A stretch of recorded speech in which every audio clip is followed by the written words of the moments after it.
they communicated with the Prime Minister and they said, hello, these are some omissions that you may have here. Give us an explanation for these omissions. He clearly gave an explanation, which was accepted as being the reason why it was omitted. Why these belong to my parents. I really didn't remember them. And they were accepted. And you and I can appreciate why that would be. It's not really yours. Your name is on it, but you're not really using it.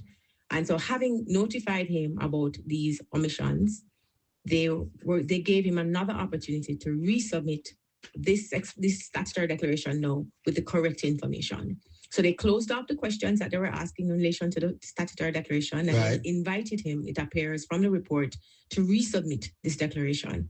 Upon resubmitting this declaration, having corrected what they had identified as this omission, they're now examining it.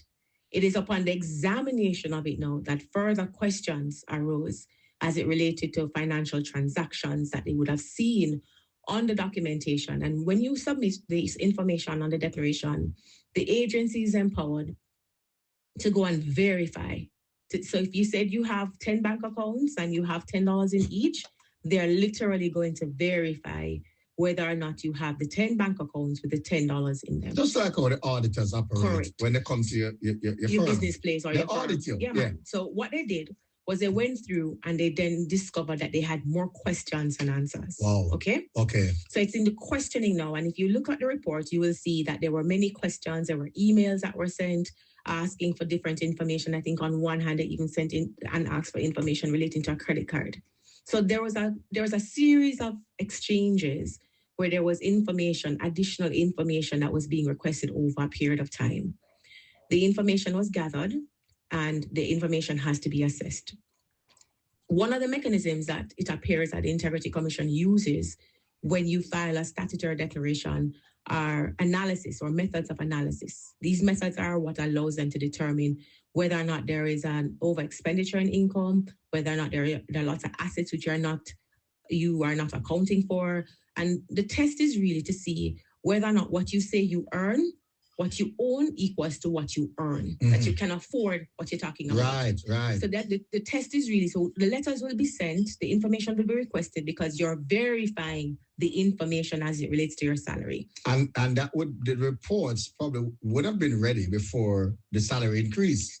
Certainly, that salary increase wouldn't have taken place yet. Remember, we're dealing with the old reports. So we're dealing with the affordability on the old salary as well. So you're looking to see how it is that you are able, is your expenditure, your lifestyle, the things that you say you have, the assets in particular that you have acquired.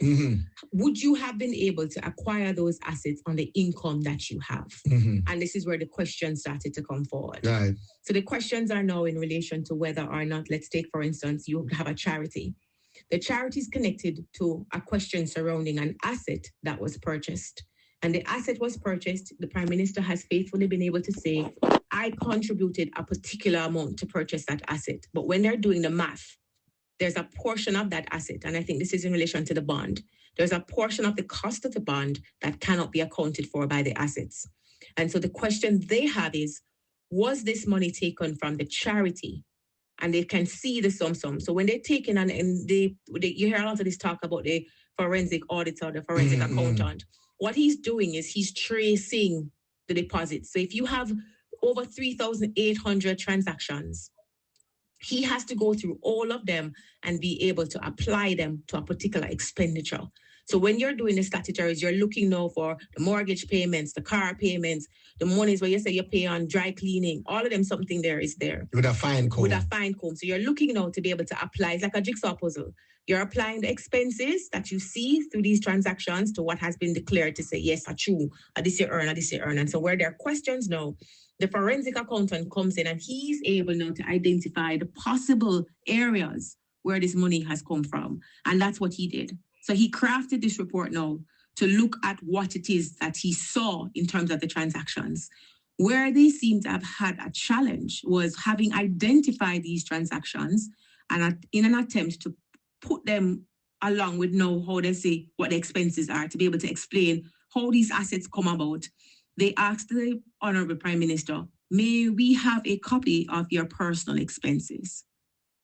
What the personal expenses would do is that they would be able to see now from the personal expenses where the transactions, peg them to what he's talking about, and then be able to identify clearly what the excess income was, if there was an excess income. Mm-hmm. In the absence of this report, what the Integrity Commission has said in the report is, look, yes, there were omissions, there was an explanation, because the office operates in silos, they have to take it to somebody else for the ruling. The person ruler say, yes, I agree, we accept the explanation, move on. In moving on, we now have further questions, but we cannot complete this investigation because we have asked for the personal expenses so that we can better understand these transactions, but we did not get it. Mm-hmm. Since they do not have the tools to get it, they don't have an unexplained wealth order or a provision where they can go to the court and say, Judge, we have questions as it relates to this unexplained sum that nobody has been able to give us your personal expenses about. So we would like a better understanding of what it is about. Let them come and explain to us where they get it from. Mm-hmm. They don't have it. So it's like a summon you're talking about? Yes. So in some jurisdictions, you have what is called an unexplained wealth order, where it can be served on you, can be served on me. If I'm driving a flashy public car, servants. anybody. Yeah. At large, it's used at large, not just on so public servants. But we don't have that. So basically, the enforcers, do have the power to enforce. They don't have the power to demand that you provide this personal information. So you can withhold it. You can say that is why you'd hear them talk about the judge's rules. You would have heard it being said in the report that interviews were conducted according to the judge's rules. What the judge's rules say is that you are told that whatever questions you're asked, they can be recorded and they can be used against you in a court of law. Under that, a lawyer can say to you, brother, keep your mouth shut. Or the lawyer can say, speak. But whatever you say can be used against you when the matter goes to court.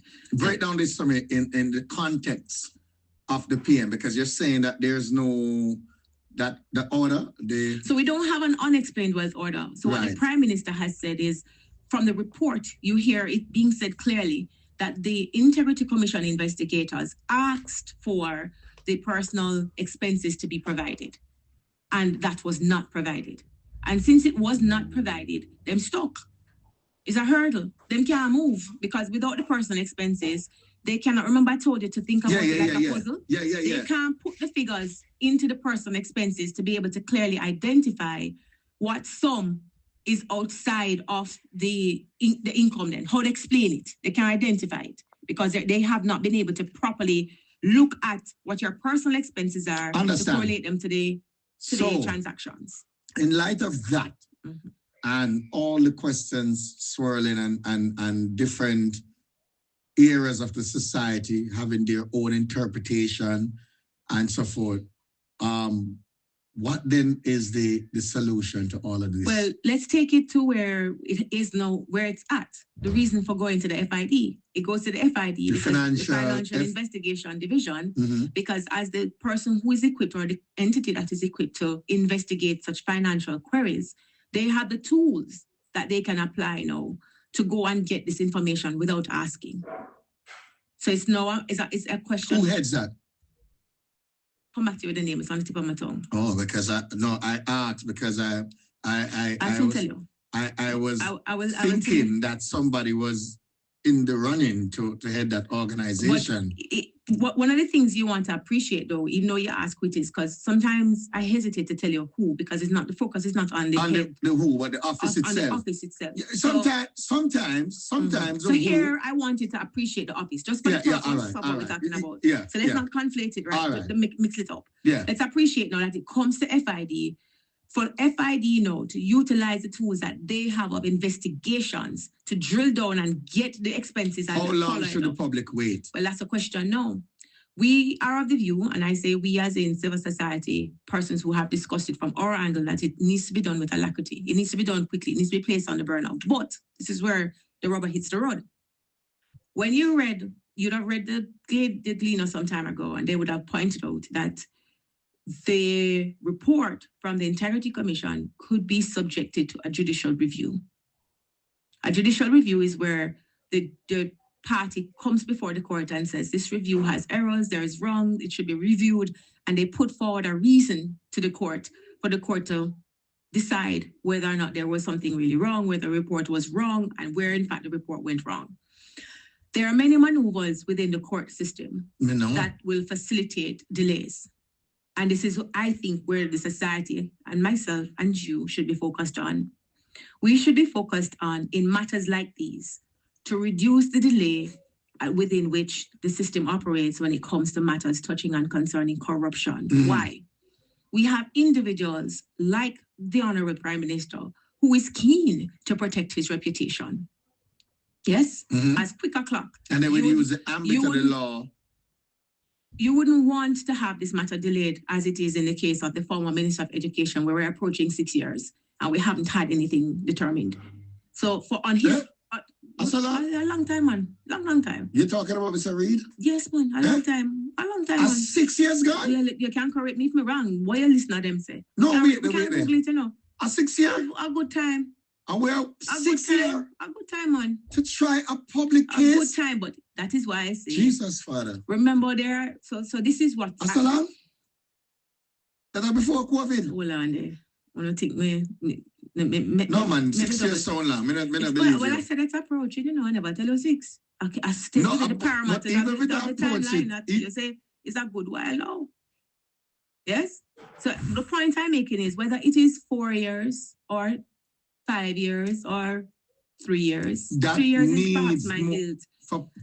I would think that we would be in a point where we have a sitting of the court, a session, a division of the court that is used to deal with these corruption matters, because these when we are able to deal with them, national importance and significance, and they're significant because but when we take so long, not only is the reputation of the person who is accused affected, but you also have to think about the availability of witnesses, the availability of information, and how it affects the public's confidence in the system. I don't like this type of discussion because, you know, especially when politics is in play, it may appear like you're coming down on one party versus the next party, but I'm speaking in a general way. I'm speaking generally. As a public servant, you know, and so forth, we need systems to be in place, because here's where I'm going. If you were basically asked to step down from the job, then I must have had a basis, right, on which to ask you to step aside. Correct. Am I not correct? Correct. And I will speak now from if you're gone back at 6 years. If I'm the Prime Minister would have asked you to step aside, yes? And did he resign or was he fired? He resigned. All right. But the Prime Minister would have met with you and so forth. So there would have been, I would say, I don't know is the right word, the legal word, I want to say evidence or circumstantial evidence. Circumstantial evidence. Circumstantial, you see me, I learn. Circumstantial evidence would now negate the fact to say you need to recuse yourself. Can I use that word there? Hold on. Can I use the right word? Yeah, man. To recuse yourself. Yeah. All right. So why is it then taking the courts so long then to come up with the same basis that the Prime Minister would have to say, step aside? Wait, don't take so long. So to confirm the timing, because you make it sound like me this kind of 2019. So the Observer had reported some time ago, on the 29th of June 2024, 2019, that Reid has been before the court since October 2019. 24. And that's a long time to be questioning but that's a long time. The reputation of any individual. If it passed 4 years, a long time. So, if it passed a year, a long time. One of the things I think we need to learn from this is to apply the requisite emphasis where it needs to go, and to ask that the judiciary, the government, the powers that be see this as one of those matters that require urgent attention, and you fast track it. In court, you hear them talking about fast tracking matters. I think this is one of those areas that we can fast